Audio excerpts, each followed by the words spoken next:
We're here today with Socialist Action's presidential candidate and National Secretary Jeff Mackler to talk about the latest events in the news today and the election campaign. So to start off, Jeff, how can you explain these unexpected and previously unimaginable events that are dominating the world and U.S. news and new movements springing up against racism, police brutality, and the many crises facing working people in the United States and around the world? Well, you're right when you say unexpected. I would add unimaginable, unbelievable developments. I've been in the socialist movement for most of my adult life, in fact, all of it. And neither I or any of my friends and comrades in all of the social struggles I participated in had seen anything like it. It started, of course, with the COVID-19 epidemic, which had the unexpected result of indicating to the massive working class Americans their actual state under capitalism. The Trump administration had been promoting the idea that everything is well. The economy was booming. Trump's expected re-election was not challenged. The stock market was booming to new heights, and the claimed unemployment rate was the lowest in 50 or if not 100 years. So where did this rebellious spirit in the streets come from? It began with COVID, when the myth of American stability was smashed when the facts came in. The unemployment rate was not 3.5%, but the actual labor participation rate was 50%. That is, 50% of American workers barely had a job, worked in the gig economy, were unemployed, and had few prospects for the future. The same thing with healthcare. Diminishing coverage, especially for working people, cutbacks in every arena, massive deportations and attacks on immigrants, and racist discrimination against Black of unprecedented proportions. The figures came out. The pandemic was qualitatively greater in its effect on Blacks and Native Americans and people of color in general. Triple the number of Blacks were afflicted, triple the number died. The same thing with the prisons and the immigrants. Just yesterday, I was reading in the paper a major story on itinerant farm workers in the East Coast, specifically in New Jersey, who come from Mexico and work their way up to pick the crops, including blueberries and peaches in New Jersey, and they work their way up to Maine. They're paid the lowest wages of all, perhaps. And should they complain about their wage rates, the laws allow for the bosses, the corporate agribusiness elements, to call the police and deport them. They have among the highest rates of COVID-19. They are not tested. There's no mandatory testing. In fact, they're excluded from testing. And in some major corporate fields, the COVID-19 rate is 80 to 90%, and yet they keep on working. All of these examples portrayed an America of great inequality, more than anyone predicted.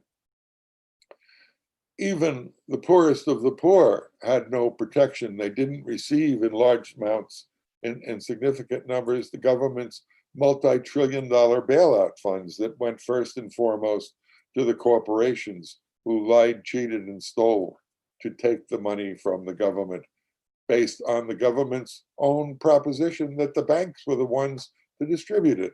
And obviously, the great banks distribute it to their clients, not to working people, some of whom, after 2 months, haven't received a dime. So the effects of the great inequality in society had an incredible impact on working people. And I mean political, psychological, moral impact, in that for a lifetime they had been told that it was their fault, that they didn't have a job, that they didn't go to school long enough, that they didn't work hard enough, that they weren't subservient enough to their bosses, that it was only them. The idea that the individual was responsible. And it became clear almost overnight that their fate was the same as the fate of working people everywhere, who were the first to be sent back to work as, quote, essential workers. So they were sent back to the meatpacking plants where the COVID rate was unprecedented. 50, 60, 80, 90% of those on the lines were infected with this bacteria, and immigrants, and the poor, and the domestic workers, and the workers who were forced back early to work in the service fields, in the restaurants, not to mention the low-paid healthcare workers, the orderlies, and others in that industry. In every case, when the order to resume capitalist profits came down from above, the poor were the first to go back. And lo and behold, they went back with no protection, little or no masks, gloves, or other protective mechanisms, and no testing. So what the officials in all 50 states, I stress, insisted on was that they needed to go back to salvage the capitalist economy. And they took no measures, or few, to protect the workers who were creating and producing the fundamental essentials of life in this country. The result, as we predicted in Socialist Action, but none of the 50 states predicted, was the current massive increase in COVID infections and deaths. Unprecedented. The figures that are reported today daily by the major newspapers and medical institutions show that more people are infected daily, 50,000 on average the past few days, than at the height of the COVID crisis several months earlier. We've made zero progress, and that is what contributed to the massive radicalization. Imagine, Nick, that in this context, where we're told that if we are to survive, we have to stay at home, we have to maintain social distancing, and we're sent back to work to die, to become sick in the homes for the elderly, in the factories and elsewhere. And suddenly, George Floyd is murdered. There's a police murder of an unarmed Black man every day in the United States for years, every day. Why on this day? Why on this day did tens of thousands and millions in 2,000 plus cities in a matter of days go into the streets in solidarity with the struggle of Blacks for equality? It was only because these young people in the streets felt a kinship with them. They felt that, yes, they're not as oppressed and discriminated and murdered at the rates of Blacks, but they, as young workers, were suffering too. And suddenly you had this unprecedented, unimaginable mobilization in the face of a deadly virus where everyone says you have to stay at home to protect your life. And in 2,000 cities, young people showed the best in their character, the best in the character of working class America. And that is solidarity with the most oppressed and revulsion at the now called systemic racism that permeates every aspect of society. You mentioned the massively disproportionate impacts that the virus and the unemployment and the forced return to work have had on people of color, on Black, Latino, and Native American people in this country. I was just reading today that 20% of renters are at risk of eviction by September as the eviction moratoriums are ending. And the expectation is this will massively, disproportionately hit Black and Latino renters hardest. You mentioned the figures with regard to coronavirus infections, which has disproportionately affected Black, Latino, and Native American communities. Um, it's clear that this is having a big impact on the way people are responding to these crises and the massive mobilizations that we are seeing today. What is your view of the fight back that we are seeing spring up these days in the wake of these crises? I think that the convergence of the massive discontent of working people from one end of the country to another with the effects of the coronavirus, that is evictions, threatened evictions, poverty, on the one hand, and the struggle for Black freedom and liberation is not an accident, and that it has fundamentally changed in a matter of days and weeks a situation in the United States that has appeared to so many on the left as being a relative stability of capitalism, a confidence that the system is okay, and you just have to work a little harder to make it. That consciousness will permeate every aspect of society in the future. First and foremost, they estimate that 42% of the people who lost their jobs are not going to get it back. And others who get the wages, who get back to work, are going to be averaging a 10 to 20% wage cut. New York City alone indicated that landlords are likely to file for eviction in some 40 to 60,000 cases. And that's going to be repeated everywhere. The sheer notion that people are going to be thrown out into the street when they're thrown off their job against their will is going to have a deep impact on the consciousness of working people about what this system is all about. Is the priority based on solving human needs, on finding a cure, a vaccine, on dedicating unprecedented millions and billions in the US and worldwide to find an answer, at least to this particular virus? Is that the priority, or is it the extraction of profit, throwing people into the streets, denying them medical care, closing hospitals, having an insufficient number of beds? The absolute insanity, Nick, of Texas saying don't wear a mask, of ignoring the virus, of saying it's safe to socialize and go to parties, took Texas from one of the lowest early on affliction rate to nearly the highest in the country, and the same with Florida, where tens of thousands of people, I believe in Texas, there were 10,000 new cases in one day. Even in liberal California, their back to work governor, guardedly, of course, the state where they first imposed social distancing and stay at home procedures, they had an incredible outbreak of the coronavirus because they basically said it was safe to go back to work. Safe to go back to work when you were still averaging 2 weeks ago 20,000 new cases a day, not 2,000 or 2 or 5 figures registered in some countries, but 20,000 and then 30 and 40 and 50,000 cases. It finally took the leaders of corporate America to say we have to back off a bit, but they don't know how to back off. If they're going to bail out anybody, it's going to be the corporations, not a one-time $1,200 shot to some working class Americans.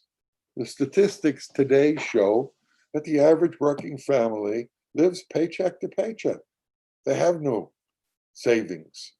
Their mortgages in the last great recession of 2008 Many lost their homes. They couldn't pay their mortgages. They are among the homeless today, among the poor today. So a capitalism which has no solutions is having immediate and deep and long-term effects on the broad working class with not a single politician in the country offering any solution other than more of the same. In fact, worse than before. More layoffs, lower wages, cutbacks, more unsafe conditions, more deportations, more attacks on the Black community, not to mention the poorest, the most affected Black women who have lost their jobs in huge numbers. So we live in a crisis situation on the one hand, but a situation filled with the greatest hope and enthusiasm that I've seen in a lifetime among young people. They're joining our party. They're contacting us at socialistaction.org every single day, saying there's something fundamentally wrong with this system. In the past, they thought they could beat the system, study harder, work longer, ignore everyone but yourself and try to get ahead. The idea that you can't get ahead as an individual, not to mention as an oppressed group, is now widely known across the entire working class. So these are good times for the socialist movement, and we have some great ideas. They begin with the idea that was raised by people like Malcolm X in the 60s and others, that oppressed people are the only ones that have an interest in improving their own communities. That they should, Black people, Latino people, Latinx people, Native Americans, should control the communities they live rather than controlled by the corporate elite, by the landlords, by the Democratic and Republican parties who constantly shift social funding to the monies that were originally allocated for social service. All the social services have been declining in parallel. And with that, the poverty, unemployment, demoralization of the oppressed communities. The solution of the capitalists? Well, if they resort to crime, drug-related crime, which is 80% of the 2.2 million incarcerated, send them to jail, not just to punish them, but because the prison industrial complex, increasingly privatized today, is the chief source of millions of workers for Fortune 500 corporations, where the average prison wage is 50 cents an hour. Why, for Pete's sake, hire a farm worker from Mexico and pay them the minimum wage, or $7 or $10 or $12 an hour, when you can have a Black prisoner paid 50 cents an hour working in the same fields?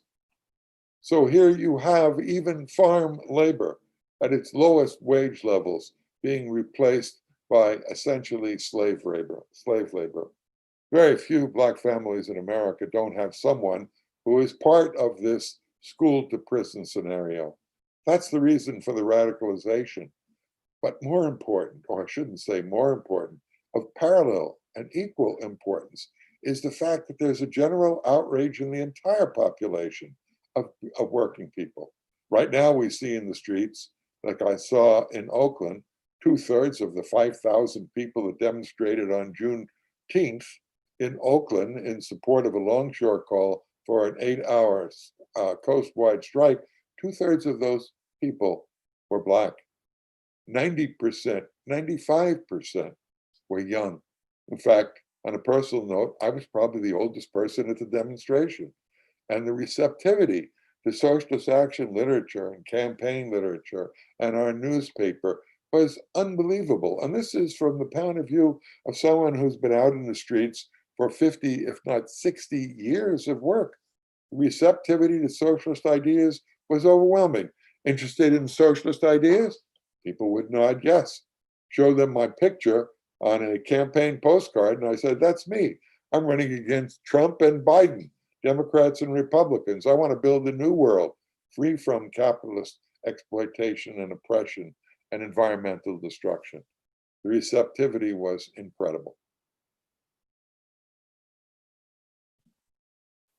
You mentioned that capitalist politicians are offering no solutions to these crises. Of course, as we said at the beginning, you're running for president in November, and we're getting closer to that election date.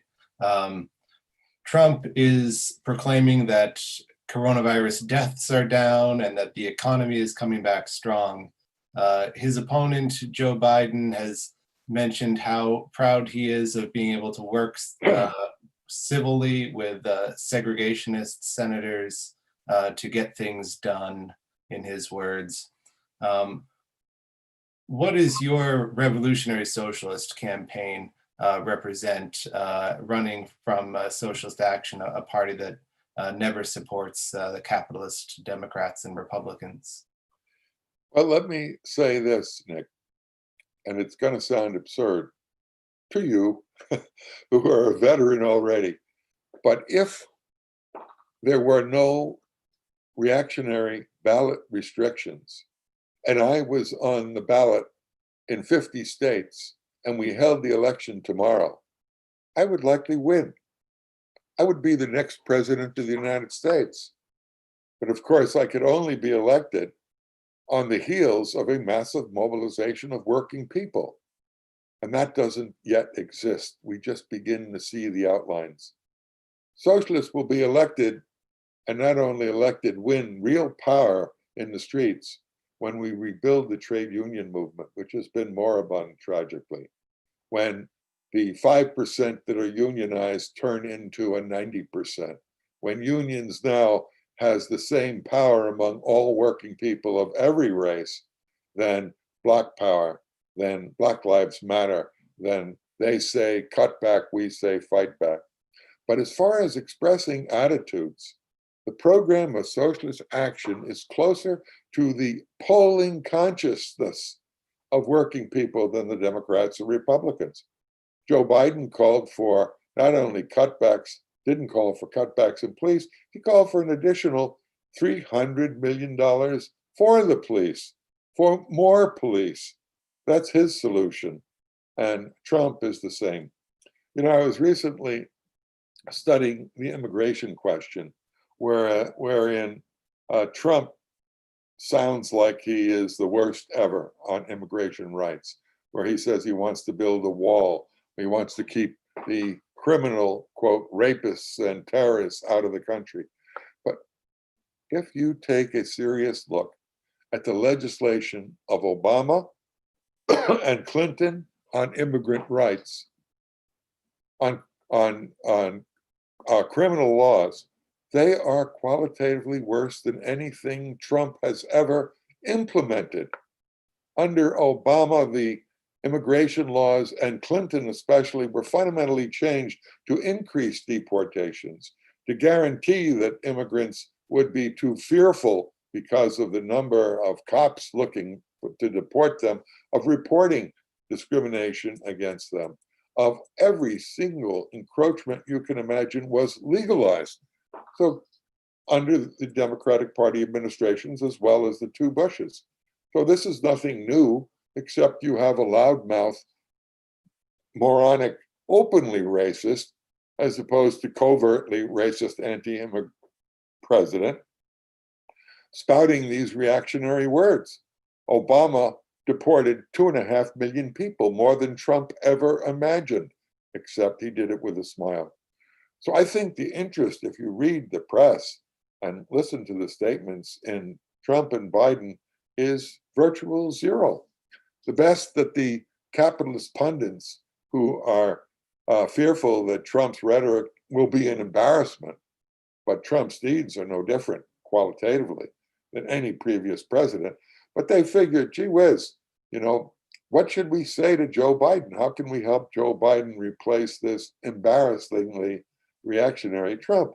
And their answer is to caution Joe Biden not to take away Trump's shovel, which he is using daily to dig his own grave. Let the guy alone. And if anything, they caution Biden to not appear to be too far to the left of the Democratic Party, to the extent you can use that word, because they want to capture, the Democrats, want to capture all the votes an inch or two to the left of Trump. The foreign policy positions, the McCarthy-era red-baiting, anti-Russian, anti-Chinese charges against Trump launched by the Democrats are abject lies, but they are to the right in every way from the Trump administration. Here you have the major media joining together to say that Trump was aware that Russia's president, Vladimir Putin, was paying bounties for the murder of American soldiers in Afghanistan. And the evidence? There has been zero evidence other than this person supposedly said, or this person who preferred to be anonymous supposedly said. But all they could talk about was the loss of life of Americans supposedly killed by the Taliban, paid for by the Russians. Guess how many of these are? 15 people. That's all they could account for of the total Americans who died in Afghanistan. Whereas we have been bombing that country into smithereens for almost 2 decades, since 9/11, destroying the infrastructure of that country, using the most powerful non-nuclear weapons as experiments to supposedly bomb the Taliban or US opponents out of underground bunkers that they've constructed. Tens of thousands of GIs have lost their lives in a US war that shouldn't have taken place in the first place. And yet every newspaper is blaring front page headlines that Putin has paid for the killing of literally 1, 2, or 3 people. And there's no evidence for that. The Russians deny it. And no serious journalist has produced any evidence, any data, any statistics, any sources other than the CIA and American intelligence, who are known for fabricating pretexts for every war that we've ever had.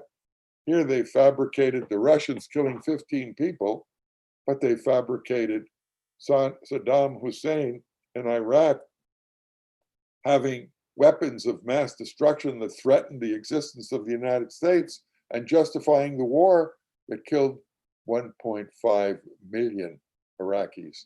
And they fabricated evidence that Iran was building nuclear weapons, all proved to be lies. They fabricated the Tonkin Bay incident in Vietnam in the 60s, wherein the Vietnamese were charged with having the equivalent of a tiny vessel, a sampan, attacking an American destroyer. That led to a 10-year genocidal war where the United States killed 4 million Vietnamese. And that the Democratic Party under Lyndon Johnson conducted that war. So basically, the capitalist politicians have nothing to offer these days other than more of the same, more weaponry. Whenever Trump puts in a military proposal for a budget of $720 billion, the Democrats add 40 billion to it. And Trump says, of course. Whenever the Trump administration comes up with a tax bill to a tax reform to grant the super elite of the country additional billions, the Democrats vote for it unanimously. And the same thing with crime legislation and all of the other legislation. It was Clinton who ended, quote, welfare as we knew it, aid to families with dependent children. It was the Democrats and the Republicans jointly that cut back on the social services in a bipartisan way. California has been Democrat for at least a decade, and their legislature has done nothing to stop the massive increase in charter schools, that is the privatization of public education. All of these attacks are what permeate the consciousness of the American working class. If we were on the ballot, we would get a hell of a vote, but we're never going to win by being on the ballot alone.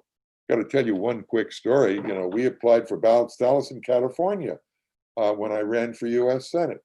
And I challenged the restrictive ballot legislation, which wouldn't allow me to state my party affiliation, even though I was a certified candidate. So I sued them, and they came back, and the judge gave granted in legal fees $242 million to the lawyers who defended this reactionary ballot law. That's just one candidate. I would have been in debt to the tune of hundreds of millions of dollars if I faced and challenged the same restrictive voting laws that exist across the country. But our power is not from the elections. Our power is building a truly mass, multiracial, revolutionary party that engages, as we do every day of our lives, in all the struggles of the working people, against the ingrained systemic racism of capitalism, against this very inherent exploitive nature. Capitalists are in business to extract profits for workers, from workers. They didn't have workers, they couldn't profit, although they try temporarily to get machines to do that. Capitalists continue with the destruction of the environment that threatens in the short term all humanity. Capitalism continues with its misogyny, its racism, its homophobia, its attacks on transgender people in every way. And young people today, including their elders, who are a bit more hesitant to come into the streets because of their age, they're all affected.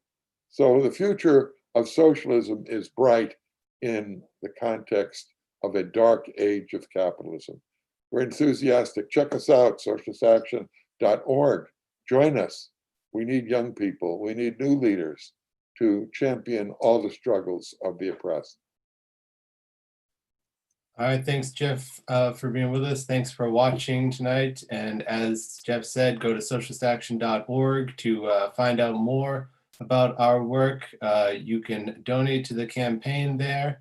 And of course, get in touch and join us. Thanks.